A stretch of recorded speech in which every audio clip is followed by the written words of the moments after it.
Mesdames, Messieurs, bonsoir. Très heureux de vous retrouver sur la nouvelle chaîne ivoirienne. Dans l'actualité, ce mardi, Alassane Ouattara a reçu en audience au palais de la présidence de la République l'ambassadeur d'Israël en Côte d'Ivoire. La diplomate en fin de mission a dit au revoir au chef de l'État et réaffirmé la volonté de son pays de consolider les relations bilatérales avec la Côte d'Ivoire. L'Afrobasket féminin démarre ce samedi 26 juillet à Abidjan et la Côte d'Ivoire est prête pour l'organisation de cette 29e édition. Selon le Premier ministre Begré Mambé-Robert, le chef du gouvernement et ministre des Sports et du cadre de vie a visité aujourd'hui le palais des sports de Treichville. Nous irons à Bouaké où se déroulent dans quelques semaines les festivités de commémoration de l'indépendance de la Côte d'Ivoire. Comme la toute première fois, en 1964, la capitale de Béké accueille cette fête nationale tournante. 61 ans après, que reste-t-il des acquis? Quels souvenirs gardent les populations et quelles sont leurs attentes à quelques semaines du 7 août? Autant de questions auxquelles nous trouverons réponse dans quelques instants. Le président Alassane Ouattara a échangé aujourd'hui avec l'ambassadeur d'Israël en Côte d'Ivoire, arrivé dans notre pays le 9 septembre 2022.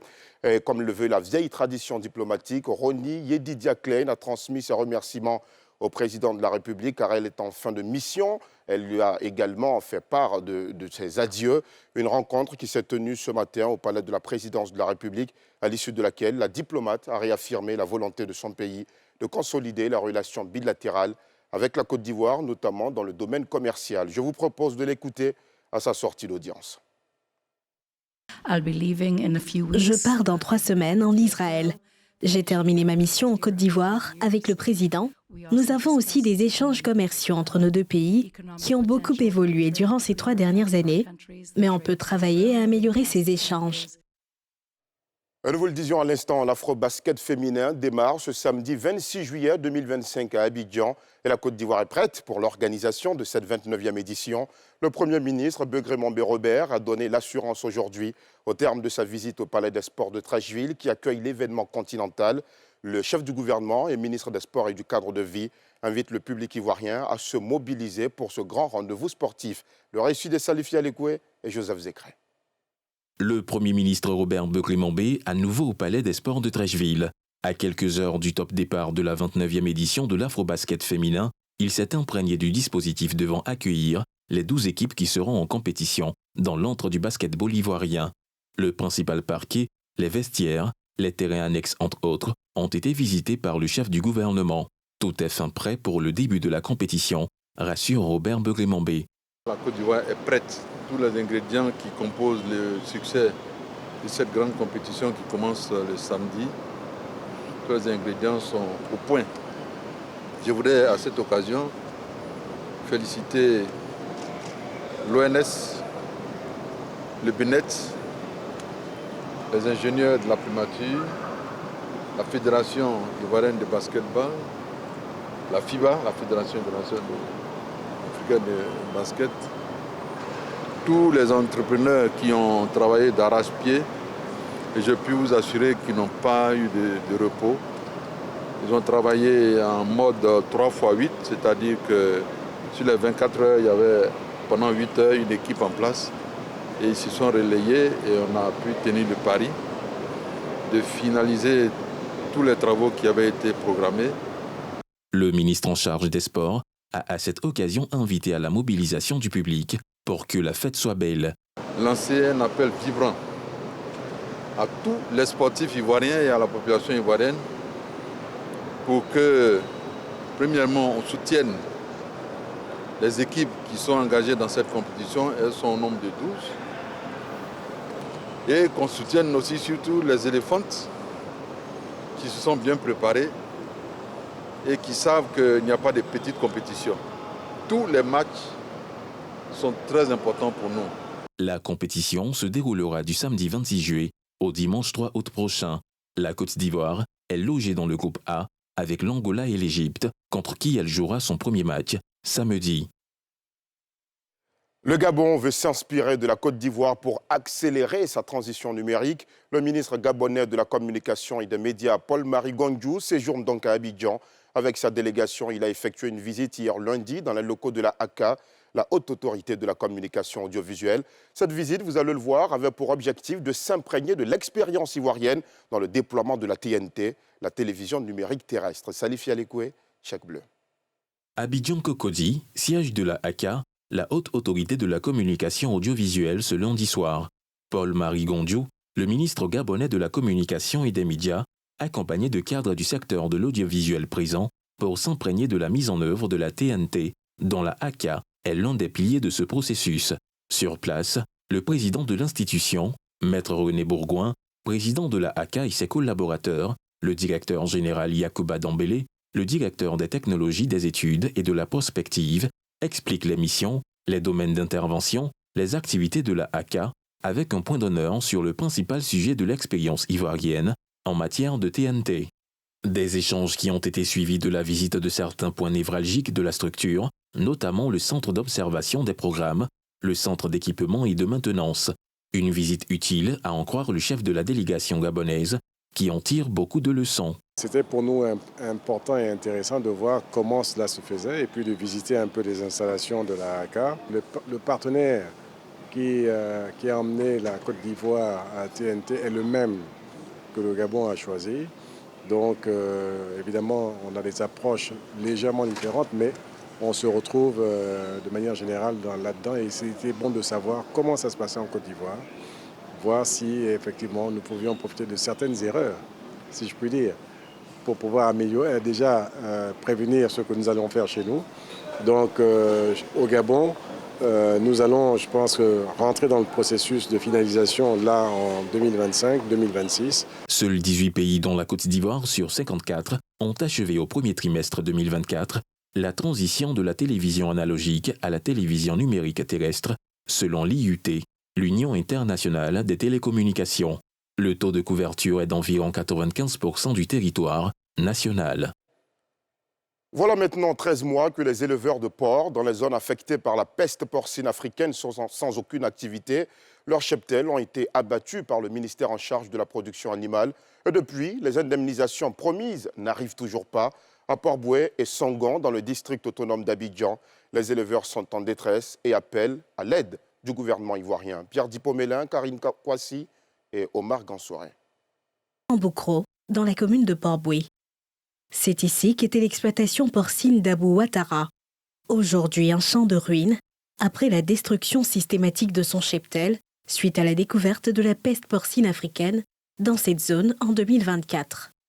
Abattage et désinfection, avec la promesse d'une reprise des activités dans 6 mois et une indemnisation plus tard. Et depuis, 13 mois après, plus rien. On espérait vraiment dans un délai de 6 mois au moins reprendre. Mais aujourd'hui, vraiment l'espoir est presque perdu. Donc nous sommes à bout de souffle. À Port-Bouët, c'est plus de 217 fermes qui ont été impactées, avec plus de 10 000 porcs abattus. Le préjudice n'est pas seulement économique, il est aussi social. Pour Uako Bénan, patron d'une exploitation de plus de 1000 bêtes, avec plus de 10 employés, la situation n'est plus tenable. Nous travaillons avec des partenaires financiers qui tout le temps sont à nos trousses. Après 13 mois sans activité, après 13 mois sans travail, on a décidé quand même de nous faire entendre. J'ai envie de vous dire quelque chose. Coq Agro employait plus de 10 personnes, que ce soit à la ferme et dans les marchés et dans les bureaux. Aujourd'hui, le PDG de Coq Agro est livreur. Ça fait mal. Ça fait mal. Quelqu'un qui payait des employés se retrouve livreur. On est fatigué d'être patient. Moi, personnellement, j'ai pris le métier à bras le corps. Vous-même, vous voyez le bâtiment. Et depuis 5 ans, j'ai exercé ce métier-là. Et là, ils sont venus abattre mes porcs. Depuis là, je n'ai pas de nouvelles. Ils vont nous indemniser quand? Quand est-ce que tout ce qu'on a investi là, quand est-ce que l'État va nous aider aussi à pouvoir se relever? C'est ce que nous cherchons. La communauté des éleveurs à Port-Bouët donne de la voix. La situation n'est pas plus reluisante à Songo et au PK17, des zones, elles aussi affectées par la peste porcine africaine, où 17 000 porcs ont été abattus systématiquement. Une énorme perte pour plus de 120 éleveurs. Dans l'impossibilité de payer les gardiens pour surveiller les fermes, les bâtiments sont pillés, les toits décoiffés. Pendant que nous étions au stade de dépenses, on n'avait même pas encore commencé la production, qu'il y a eu la PPA. La PPA a fait, tous nos porcs ont été abattus et on nous a promis une indemnisation avant les 10 mois. Et aujourd'hui, l'année scolaire est finie. Pour certains parmi nous, on n'a pas pu solder la scolarité de nos enfants. Or, il y a une rentrée encore qui s'annonce. Comment allons-nous faire? À l'abattage, quand on a rencontré le directeur de la santé vétérinaire, il nous a dit qu'entre 6 mois et 8 mois, on serait indemnisé. On allait à des réunions. Et la dernière réunion qui s'est tenue le 19 février, qu'est-ce qu'ils nous disent? Le gouvernement est au courant. L'État a déjà budgétisé. C'est prévu dans le budget de 2025. On ne sait pas où maintenant est l'argent pour nous payer. Le manifeste aujourd'hui, là, pour que les gens attendent notre voix. C'est un cri de cœur. Que les gens entendent que nous sommes dans la souffrance depuis 13 mois. Et que les gens, les autorités se tournent vers nous pour essayer de trouver une solution à notre problème. Contactés, les services du ministère des Ressources animales et halieutiques n'ont pas souhaité s'exprimer sur le sujet. Les victimes, elles, ont le sentiment d'être abandonnées, ne sachant pas à quel saint se vouer. Après Grand Bassam en 2024, la République se rend à Bouaké pour la commémoration de l'indépendance. Bouaké, comme en 1964, la toute première fois que la célébration tournante était initiée par le fondateur de la Côte d'Ivoire moderne, le président Félix Houphouët-Boigny. 61 ans après, que devient la ville de Bouaké? La deuxième grande ville du pays s'est-elle remise de la décennie de crise sociopolitique dont elle a été un théâtre majeur? À l'approche du 7 août 2025, quelles sont les attentes des populations de Bouaké? Un reportage de Thiemé Dandje et Chèque Bleu. Bouaké, capitale de région du Békay et du centre du pays. Frappée de plein fouet par une décennie de crise sociopolitique, la première grande ville de l'intérieur du pays reprend sa place de métropole à l'échelle nationale. Sur la liste de ses avenues les plus animées, celle-ci, l'avenue Félix Houphouët-Boigny. Cette avenue est l'un des héritages des festivités tournantes de l'indépendance en 1964. Une première édition vécue en pleine adolescence par ce nonagénaire. À l'époque âgé de 22 ans, ce membre d'un conseil municipal du tout premier maire de Bouaké, Djibo Sounkalo, en garde plein de souvenirs. Je connais un peu Bouaké lorsque nous dépendions de la France et je connais Bouaké aussi au moment où notre drapeau est orange blanc vert. La chance que nous avions, nous étions très proches des acteurs principaux, c'est-à-dire du maire Djibo Sounkalo, qui fut maire avant l'indépendance. C'est lui qui a été le premier Africain, mais avant lui, il y avait un Européen. Autre témoin de ces festivités, l'actuel chef des Faafoué, branche royale venue de Koumassi au Ghana, avec la reine Ablapoku, dont les aïeux sont les fondateurs de Békékro, devenu Bouaké. Bouaké, avec sa piscine, et on a eu quelques kilomètres de bitume. La fête a été bonne, la fête a été belle. Tous deux mettent en épingle ce qui faisait la force des indépendances tournantes. Une curiosité pour ces adolescents à l'époque. Ce qui m'a marqué, c'est le service civique féminin, dirigé par des Israéliennes, parce que c'était des dames, des jeunes filles qui étaient formées par les femmes militaires israéliennes. Et ces jeunes filles-là ont défilé. La retraite en flambeau, on le faisait pendant le 14 juillet, mais l'affaire commençait le 6 au soir. Le programme d'ailleurs, il y avait une journée touristique où toutes les danses se produisaient au stade, devant tout le monde. C'est ça que les gens venaient avec sa danse, et puis ils pressaient après le défilé. Moment de dévotion à la patrie, la célébration de l'accession du pays à la souveraineté se veut une lucarne pour impulser le développement local. Ainsi, les 4 ans d'indépendance à Bouaké en 1964 posent-ils les jalons du développement de la capitale du centre, avec différentes infrastructures bien connues de ce jeune natif qui en a fait des mémoires. L'avenue, à partir de la cathédrale jusqu'à l'aéroport de Bouaké, c'est en 1964 que ça a été fait, parce que c'est en 1964 que l'aéroport a rejoint ce site-là.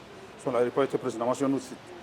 L'hôpital de Bouaké que vous avez vu, qui est devenu le CHU de Bouaké, a été ouvert en 1964, à la faveur justement des fêtes de l'indépendance. Le stade municipal de Bouaké était au Grand Marché, et c'est en 1964 qu'il a été transféré. Donc il y a une série d'infrastructures, le Grand Hôtel, l'hôtel Harmattan, tout ça qui a été construit en prélude à cette fête-là. Témoin de ces événements, celui qui cumule la présence dans 3 équipes municipales, sous 3 maires différents, est le chef des Faafoué, évalue l'impact des réalisations héritées de la fête tournante et le développement de Bouaké. Bouaké était la première ville qui a commencé. Peut-être qu'elle n'a pas eu beaucoup comme les autres, mais en tout cas, à partir de 1934, Bouaké a commencé à bouger. Il y avait Gonfreville, Solency, Filtissac, disons Le Dent, où on fabriquait des sacs de jus de café. Et il y avait même le service civique. Bouaké, c'était la deuxième capitale de la Côte d'Ivoire en son temps, en 1964. Remise en selle par l'actuel chef de l'exécutif du pays, les fêtes tournantes de l'indépendance mettent par ailleurs du baume au cœur de ces sages de Bouaké. Au-delà du satisfecit, tous deux plaident pour le retour de certains aspects des festivités qui donnaient plus d'entrain à la célébration de l'indépendance. Là, les artistes, les DJ, c'est vrai, mais qu'on pense à notre culture, qu'on fait venir nos dames traditionnelles pour produire devant les employés, c'est bon. Même si ce n'est pas les 31 régions, mais si on a au moins une dizaine de régions qui peuvent venir faire des prestations de danse, faire la cohésion, faire le vivre ensemble, c'est ça qui est la meilleure. C'est ça que nous souhaitons déjà. Dans de nouveaux habits post-crise, Bouaké se remet en marche pour le développement. Une cause pour laquelle ses filles et ses fils souhaitent de nouvelles festivités de l'indépendance sur son sol. Moment de voir de nouvelles réalisations, comme ce fut le cas en 1964 avec l'ancien stade, devenu Stade de la Paix, la piscine municipale, le RAN Hotel et l'hôtel Harmattan, qui ont tous fait le charme et la renommée de Bouaké-Kro. Au moment où Bouaké s'apprête à nous recevoir, vous apprêtez-vous à recevoir bientôt dans vos différentes communautés 6500 jeunes Ivoiriens. Ce sont les jeunes bénévoles de la paix investis hier au Palais de la Culture de Trècheville, une initiative conjointe des ministères de la promotion de la jeunesse et de la cohésion nationale. L'événement s'est déroulé en présence d'Adama Bictogo, le président de l'Assemblée nationale et de plusieurs membres du gouvernement, le récit de Pierre Dipomela. Après le succès du projet pilote dans la région du Cavali, jeunes bénévoles de la paix désormais étendus à l'ensemble du pays, avec l'investiture de 6500 jeunes au Palais de la Culture de Trècheville. Ce projet traduit la volonté du gouvernement de poser les jalons d'un pays uni en prévention des tensions liées à la période électorale. Le président de l'Assemblée nationale, prenant part à cette cérémonie, s'est réjoui de l'intérêt des jeunes pour les valeurs de paix. Ce projet est une initiative conjointe du ministère en charge de la promotion de la jeunesse et celui de la cohésion nationale. La désinformation, l'inforce, l'intox a été souvent la source des conflits que nous avons connus. Dans l'articulation de ce programme, nous allons nous appuyer pleinement sur le dispositif mis en place par le ministre de la Communication avec l'important programme lancé en ligne Tous responsables. Les bénévoles pour la paix doivent être d'une exemplarité sans faille. Ça veut dire qu'un bénévole pour la paix ne peut pas être sur les réseaux sociaux en train d'invectiver. Ne peut pas être sur les réseaux sociaux en train d'avoir des messages de haine. Un bénévole pour la paix est celui qui aide à régler les conflits, ne peut pas être acteur du conflit. La cérémonie de ce jour, dans l'espace républicain, est l'expression de la volonté du gouvernement ivoirien de forger une nation cohésive et pacifique dont les fondements de la nature morale et civique s'enracinent dans l'adhésion à des valeurs partagées de paix pour forger une conscience citoyenne active et pacifique. Le gouvernement mise sur l'implication directe de la jeunesse pour anticiper les conflits et instaurer une culture durable de paix. À quelques mois des élections présidentielles de 2025, le civisme et la responsabilité de la jeunesse est plus que jamais engagé. Et voilà, nous sommes au terme de ce journal. Merci aux équipes techniques de rédaction. Je vous remercie aussi de l'avoir suivi. Retour de l'information à 12h50 demain. Je vous retrouve avec le même plaisir à 19h50. Excellente soirée sur la nouvelle chaîne ivoirienne.